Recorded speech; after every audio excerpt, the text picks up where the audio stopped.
നമ്മുടെ കർത്താവിൻ്റെ ദേവാലയ പ്രവേശനവും മാതാവിൻ്റെ ശുദ്ധീകരണ തിരുനാളും. ലൂക്ക 2:22 മുതൽ 38 വരെയുള്ള വാക്യങ്ങൾ. ഇന്ന് കർത്താവ് ഈശോയുടെ ദേവാലയ പ്രവേശനമാണ്. അവിടുത്തെ മാതാപിതാക്കളാണ് ഈശോയെ ദേവാലയത്തിൽ കൊണ്ടുവന്ന് ദൈവത്തിന് സമർപ്പിക്കുന്നത്. ഒപ്പം ഒരു ജോഡി ചെങ്ങാലികളെയോ പ്രാവിൻ കുഞ്ഞുങ്ങളെയോ അവർ കൂടെ കൊണ്ടുവന്ന് ദേവാലയത്തിൽ സമർപ്പിച്ചുവെന്ന് സുവിശേഷം വ്യക്തമാക്കിയിട്ടുണ്ട്.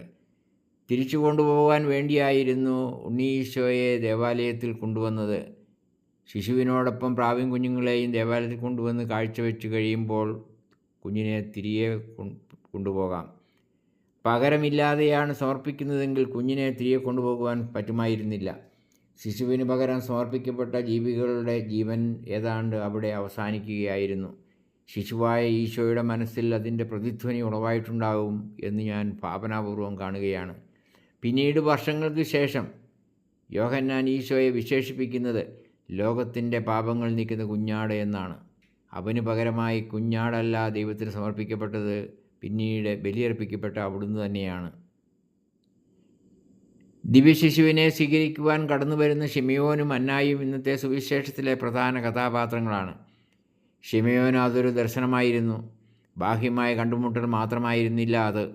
അദ്ദേഹത്തിൻ്റെ ആത്മഗതമായ ഏറ്റുപറച്ചിലിൽ നിന്നും അത് വ്യക്തമാണ്. സകല ജനതകൾക്കും വേണ്ടി അങ്ങ് ഒരുക്കിയിരിക്കുന്ന രക്ഷ എൻ്റെ കണ്ണ് കണ്ടു കഴിഞ്ഞു. അവിടുന്ന് രക്ഷകനാണെന്ന് അദ്ദേഹത്തിൻ്റെ ആന്തരിക കണ്ണുകളാണ് കണ്ടത്. അത് വിജാതീയർക്കുള്ള പ്രകാശവും ഇസ്രായേൽ ജനത്തിൻ്റെ മഹിമയുടെ വെളിപ്പെടുത്തലുമായിരുന്നു. കാത്തിരിപ്പിൻ്റെ സമയം അവസാനിച്ചിരിക്കുന്നു. രക്ഷയുടെ ദിവസം സമാഗതമായി. ശിമയോൻ തൻ്റെ ഉള്ളിൽ രക്ഷയും മോചനവും അനുഭവിച്ചു തുടങ്ങിയതായി അദ്ദേഹം വെളിപ്പെടുത്തി.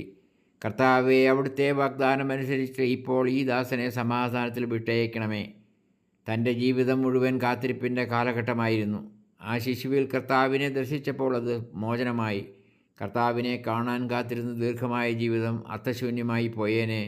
ജീവിതത്തിൻ്റെ സന്ധ്യാവേളയിൽ അവിടുത്തെ പ്രകാശമായി ദർശിക്കുവാൻ സാധിച്ചില്ലായിരുന്നുവെങ്കിൽ ആ നിമിഷത്തിൽ അദ്ദേഹത്തിൻ്റെ ഹൃദയം സമാധാനത്തിൽ ആമഗ്നമായി.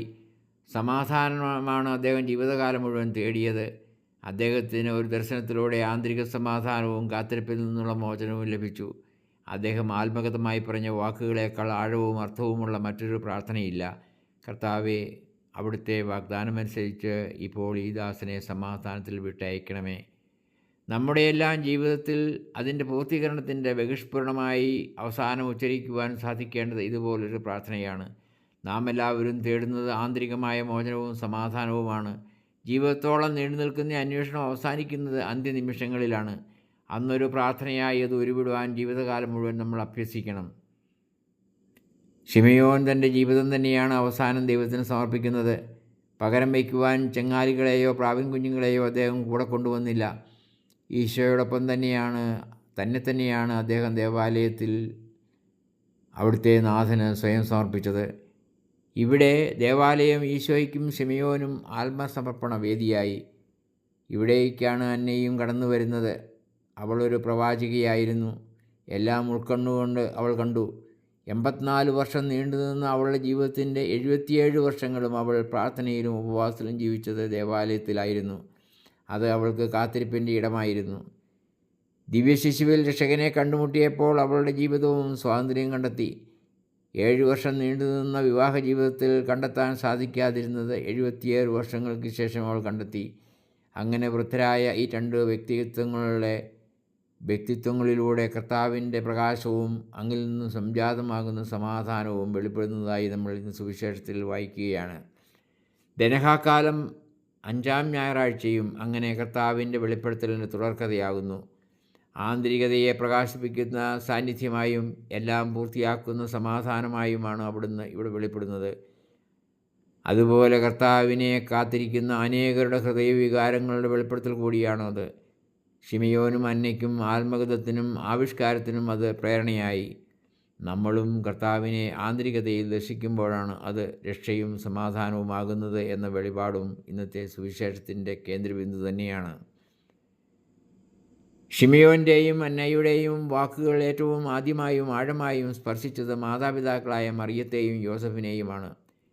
അവർ ഇരുവരും പ്രവചനാത്മകമായ വാക്കുകൾ കേട്ട് അത്ഭുതപ്പെട്ടു എന്ന് സുവിശേഷം സാക്ഷ്യപ്പെടുത്തുന്നു. അവരുടെ ജീവിതത്തിൻ്റെ വെളിപ്പെടുത്തൽ കൂടിയായിരുന്നു അവരുടെ വാക്കുകൾ. മക്കളെക്കുറിച്ചുള്ള വെളിപ്പെടുത്തലുകൾ മാതാപിതാക്കളുടെ ജീവിത പൂർത്തീകരണത്തിൻ്റെ വെളിപ്പെടുത്തലും കൂടിയാണ്. മാതാവായ മറിയത്തിന് അത് ഭീതിപ്പെടുത്തുന്ന ഒരു വെളിപ്പെടുത്തലായിത്തീർന്നു. സമയത്തെ രണ്ടായി കീറിമുറിക്കുന്ന ഒരു വാൾ അവളുടെയും അവളുടെ മകൻ്റെയും ജീവിതത്തിലൂടെ കടന്നുപോയി. അവളുടെ ഹൃദയത്തിൽ പീഡാനുഭവത്തിൻ്റെ ആഴമായ ഒരു മുറിവുണ്ടാക്കും. മറിയത്തെക്കുറിച്ച് ശിമയോൻ പറയുകയാണ്, നിൻ്റെ ഹൃദയത്തിലൂടെ ഒരു വാൾ തുളച്ചു കയറും. അവളുടെ പുത്രൻ വിവാദ വിഷയമായ ഒരു അടയാളമായി ഉയർത്തപ്പെടുമെന്ന വെളിപ്പെടുത്തലാണ് മറിയത്തിൻ്റെ ആന്തരിക കണ്ണുകൾ തുറന്നത്. തൻ്റെ പുത്രൻ പലരുടെയും വീഴ്ചയ്ക്കും ഉയർച്ചയ്ക്കും കാരണമാകുമെന്ന വാക്കുകൾ തന്നെയായിരുന്നു ഹൃദയം തുളച്ചു കയറുന്ന ആ വാൾ. ബലിയർപ്പിക്കപ്പെടുന്ന പുത്രനെ ഇவ்விധം ദർശിക്കേണ്ടി വരും എന്ന സൂചനയാണ് ഈ വാക്കുകളിലുള്ളത്. ഇവിടെ മറിയത്തിൻ്റെ ശുദ്ധീകരണവും നടക്കുന്നതായി നമുക്ക് ചിത്രീകരിക്കുവാൻ സാധിക്കും. സഹനത്തിൻ്റെയും മരണത്തിൻ്റെയും ബലിയായി തീരലും വെളിപ്പെടുത്തലും തന്നെയാണ് അത്. അതുവഴി നമ്മുടെ ജീവിതത്തിൻ്റെ ആഴമായ അർത്ഥവും വെളിവാകും. അങ്ങനെ ഇന്നത്തെ സുവിശേഷം നമ്മുടെ ജീവിതത്തിൻ്റെ തന്നെ വെളിപ്പെടുത്തലായി നമുക്ക് കാണാവുന്നതാണ്. അത് സാധിക്കുന്നത് കർത്താവിനെ നമ്മൾ ഉള്ളിൽ ദർശിക്കുന്നതിലൂടെയാണ്. ജീവിതകാലം മുഴുവൻ നീണ്ടു നിൽക്കുന്ന ഒരു കാത്തിരിപ്പാണ് നമ്മുടെ ജീവിതം. ഒപ്പം വെളിപാടും നിരന്തരം നടന്നുകൊണ്ടിരിക്കും. പിന്തിരിഞ്ഞ് നോക്കുമ്പോഴാണ് പൂർത്തിയായിക്കൊണ്ടിരിക്കുന്ന വെളിപാട് നമുക്ക് ദൃശ്യമാകുന്നത്.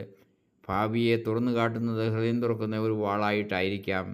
അവസാനം സംജാതമാകുന്ന മോചനവും സമാധാനവുമായിട്ടായിരിക്കാം.